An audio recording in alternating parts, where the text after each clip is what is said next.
Coming up, the Centers for Disease Control announces that vaccinated people can start to gather, all while Ole Miss students and Oxford residents enjoy the new policies after the mask mandate was lifted.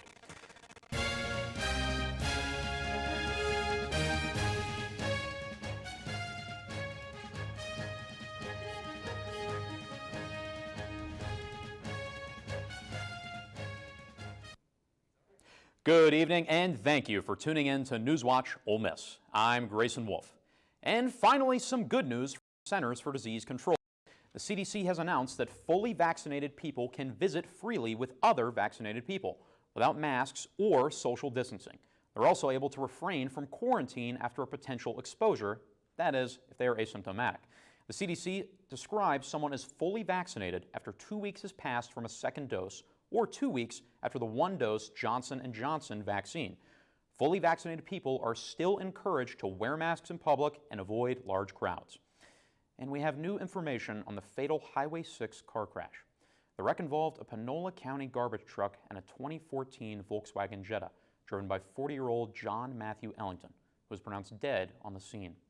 A female child was also in the vehicle and died shortly after being transported to Baptist Memorial Hospital. A male child also present in the vehicle is on life support at Le Bonheur Children's Hospital.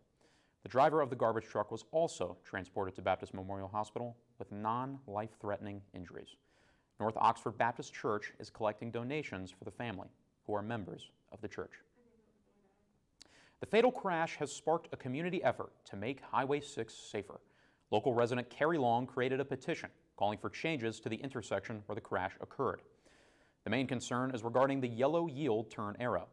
The petition also calls for the 55-mile-per-hour speed limit to be extended a half-mile east of the Parkway intersection. So far, the petition has garnered over 5,000 signatures.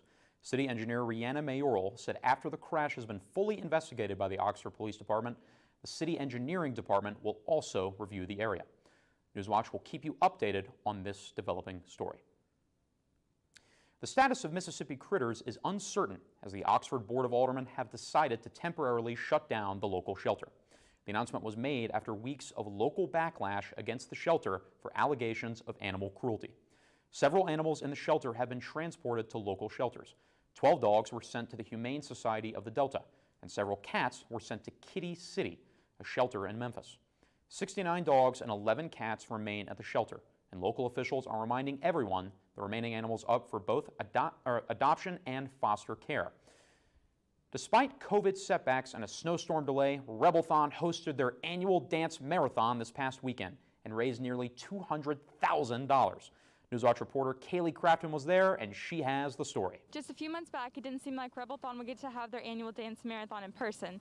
But with some big adjustments and a change in venue, students are coming together to raise money and dance, all for the kids.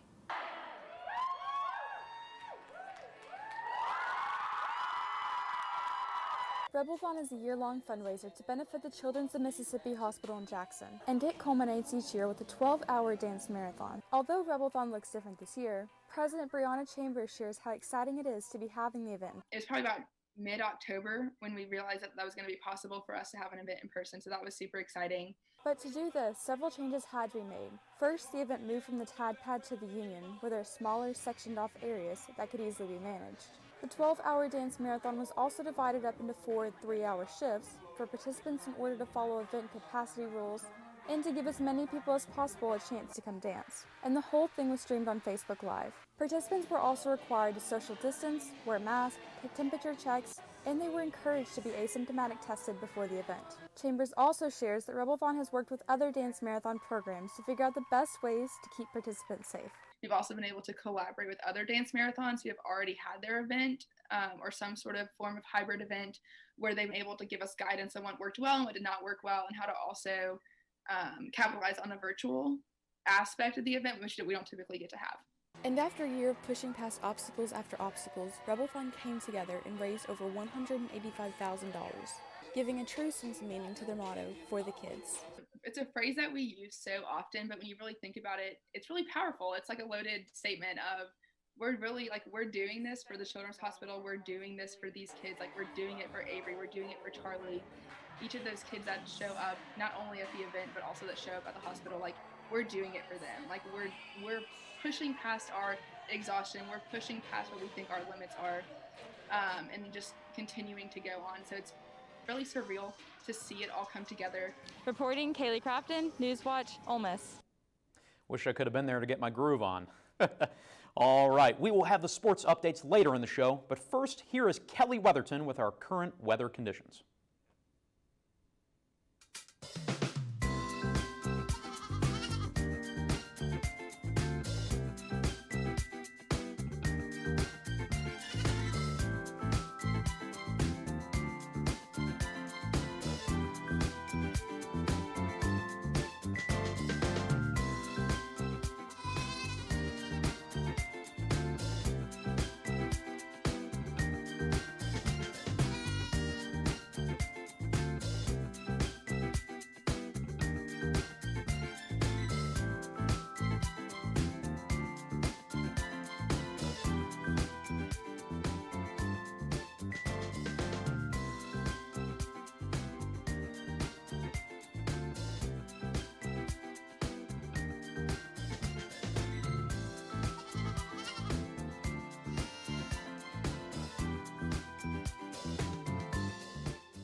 You think getting dumped by text is harsh?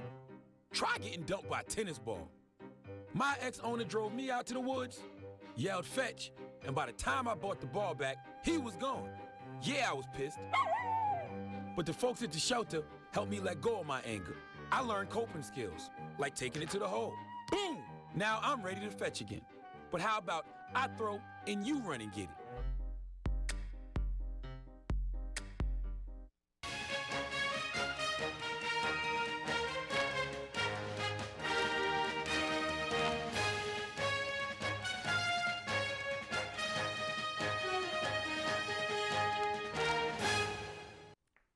Hello and welcome back to Stormwatch. I'm Kelly Weatherton here with this week's Weather Outlook. Taking a closer look at our current temperatures here in northern Mississippi, you can see we have a high of 73 in South Haven, Oxford, Holly Springs, and Corinth, and a 76 in Tupelo. Now let's take a look at our current temperature here in Oxford. As you can see, we have a high of 73 degrees, cloudy skies, winds coming from the south at 10 to 20 miles per hour, and a 6% chance of rain. Now let's take a closer look at this evening's forecast. We'll have a low of 58 degrees, cloudy skies, winds coming from the south at 10 to 15 miles per hour, and a 6% chance of rain yet again. Now for tomorrow's forecast, we'll have a high of 75 degrees, mostly cloudy skies, winds coming from the south to southwest at 10 to 15 miles per hour, and a 9% chance of rain. Now finishing up with our weekend outlook, we can expect cloudy skies as well as highs in the 70s and lows in the 50s. And that is all. Have a great weekend. Thank you, Kelly. Happy to see some real spring weather. The Ole Miss baseball team has won its last 5 after stumbling last weekend, and it is officially tournament season in college basketball. All that and more is coming your way up next in sports. You told me not to talk to strangers. You told me not to cross the street without looking both ways. You told me not to touch the stove. You told me not to do drugs. You told me not to drink and drive. You gave me so many messages about how to stay safe. Why didn't you keep me safe by properly storing your gun?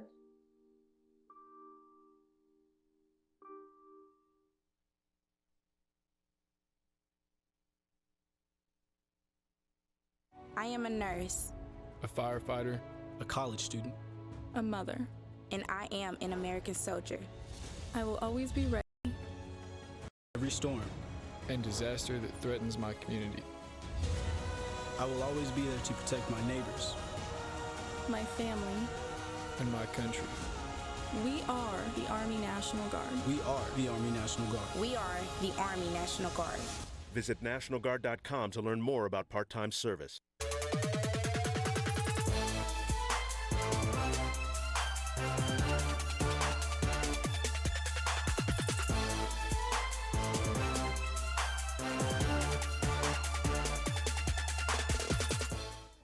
Coach Bianco's Rebel baseball squad is riding a 5-game winning streak after sweeping Belmont over the weekend. The Rebel Bats were hot coming into the series after taking both their midweek contests by at least 11 runs. That pattern looked like it would continue through the weekend on Friday night when they racked up 12 runs on 11 hits and held the Bruins to just 4 runs on 6. 3 of those runs came in the top of the 9th, but the Ole Miss lead was just too much. Game 2 of the series on Saturday had the Rebs looking a bit more like the team that dropped 2 out of the 3 against UCF. They started out slow but cranked out 3 in the bottom of the 3rd to tie it up. It stayed tied at 3 apiece for the next 4.5 innings until Kevin Graham gave the Rebs a lead with a solo shot to the right in the bottom of the 8th, and they held on to the win 4-3 Game 2. Both the Rebs and the Bruins came out swinging in Game 3 of the series, each sending 2 across the plate in the first. Ole Miss was sitting on a comfortable 7-4 lead heading into the 9th when Belmont scored 3 to tie it up at 7. But a single from Hayden Dunhurst in the bottom of the 9th sent Justin Bench home for the walk-off. Coach Bianco's squad hosts Alcorn State tonight before a weekend series against Louisiana Monroe. Sending it over to the basketball court, the men's team beat the Vanderbilt Commodores 56-46 on Saturday evening to finish out the last game of the regular season. The Rebels dedicated this win to seniors Devontae Schuler and Romello White as they played their final game in the pavilion. Jarkel Joyner led the Rebs with 15 points on the floor, which alongside Romello White's 11 points was enough to keep Ole Miss in control, low-scoring affair. The Ole Miss basketball team is back on the road this week for the SEC tournament.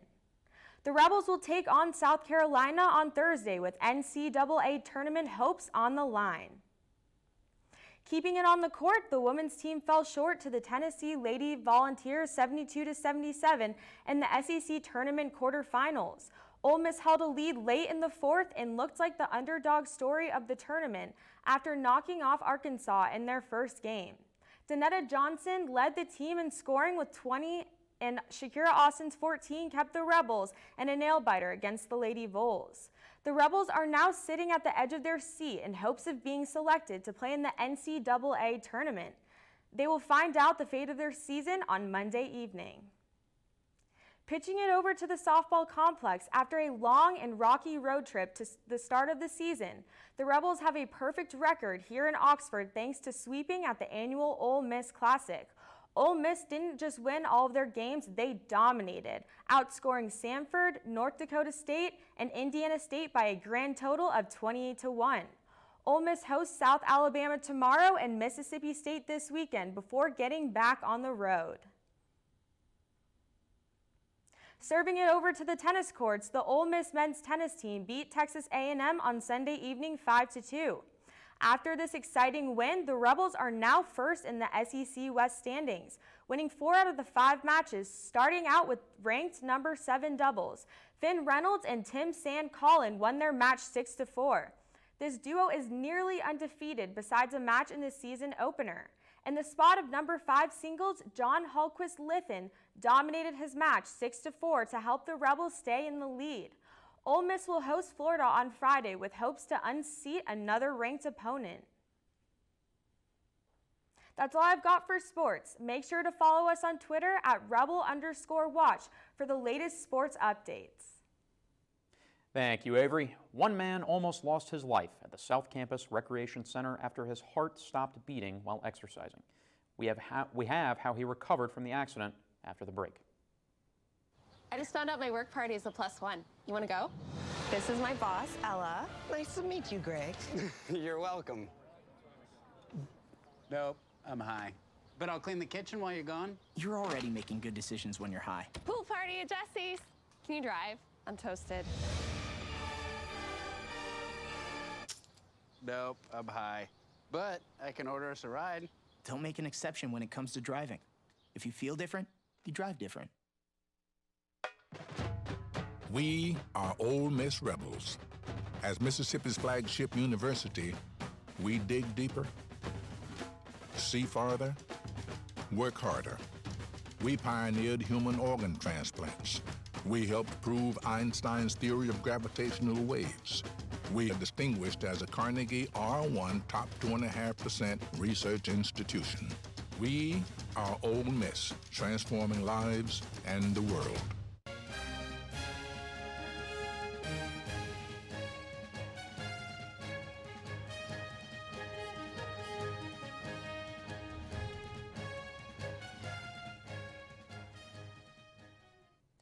One man collapsed mid-workout while exercising at the South Campus Recreation Center. His heart stopped for almost a minute due to the accident, but fortunately for Rob Barber, 2 assistant directors of campus recreation were there to step in. Shannon Richardson and Gabby Sokol administered CPR and used a defibrillator while waiting for emergency responders to arrive. Barber was eventually stabilized at the Baptist Memorial Hospital in town and has not suffered any long-term health problems due to their quick efforts. It's great to hear that he's okay. That's all we have for today. Thank you for tuning in to Newswatch Ole Miss. Make sure to follow our social media pages for all updates. I'm Grayson Wolf. Thank you and have a wonderful day.